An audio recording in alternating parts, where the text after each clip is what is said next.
Hi friends, పచ్చి బొప్పాయితో halwa ready చేయబోతున్నాను.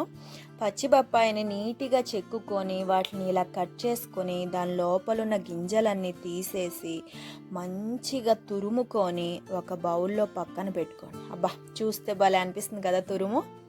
ఇలా దాంట్లో వేడి నీళ్ళు వేడి చేసుకొని తురుముకున్న తురుము మొత్తం దాంట్లో వేసుకొని ఒక 1 మినిట్ బాయిల్ చేయండి. ఎందుకంటే ఈ పచ్చి పప్పాయిలో మిల్క్ కన్సిస్టెన్సీ ఉంటుంది కాబట్టి ఒక 1 మినిట్ అలా వేడి నీళ్ళలో బాయిల్ చేసుకుంటే మంచి ఫ్లేవర్ ఉంటుందన్నమాట.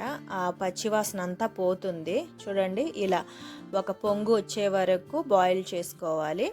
చేసుకొని దీంట్లో వాటర్ని మొత్తం ఇలా వంపేసుకోవాలి. ఇలా వంపేసుకున్నాక అది మొత్తం నీళ్ళన్నీ ఇంకిపోతాయి లోపల. ఇలా మొత్తం వంపేసుకున్నాక తురుము మొత్తం సపరేట్ అయిపోతుంది. వాటర్ మొత్తం ఇలా కిందకి వెళ్ళిపోతాయి. చూస్తున్నారు కదా, కింద వాటర్ ఉంటాయి. ఇలా వాటర్ సపరేట్ అయిపోయాక తురుము నీట్గా పొడి పొడిలాడుతూ ఉంటుంది. ఇక ఒక కడాయి పెట్టుకొని అందులో 2 టేబుల్ స్పూన్ల నెయ్యి యాడ్ చేసుకొని దాంట్లో తురుముకున్న ఈ బొప్పాయి తురుము మొత్తం వేసి మంచిగా ఫ్రై చేసుకోండి. అది మంచి కమ్మటి వాసన వచ్చేంత వరకు ఫ్రై చేసుకొని దీంట్లోనే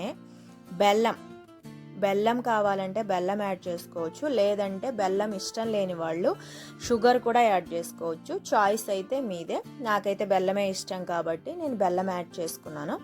బెల్లం యాడ్ చేశాక అది కరిగేంత వరకు మంచిగా తిప్పుకోవాలి. చూసారా, కరుగుతూ ఉన్నప్పుడు కలర్ చేంజ్ అవుతూ ఉంటుంది. మీకు కావాలంటే ఫుడ్ కలర్ కూడా యాడ్ చేసుకోవచ్చు, ఆప్షనల్, మీ ఇష్టం అది. నేనైతే యాడ్ చేయలేదు.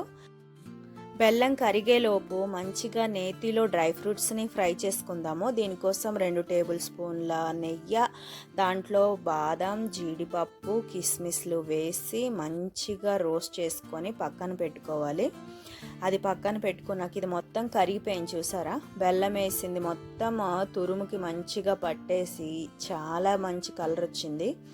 ఇలా ఉన్నప్పుడు మనం ఇందాక ఏంచి పెట్టుకున్న డ్రై ఫ్రూట్స్ అన్నీ ఇందులో వేసి మంచిగా కలిపితే ఏముంది, పచ్చి బొప్పాయి హల్వా రెడీ అయిపోయింది. చాలా చాలా టేస్టీ అండ్ యమ్మీగా ఉంటుంది. దీంట్లో ఫైనల్గా 2 యాలక్కాయలు దంచుకొని ఆ పౌడర్ని లాస్ట్లో వేసుకుంటే ఫ్లేవర్ సూపర్గా ఉంటుంది. హల్వా అయితే రెడీ అయిపోయింది. మీరు కూడా చేసి చూడండి. టేస్ట్ అయితే చాలా బాగుంది.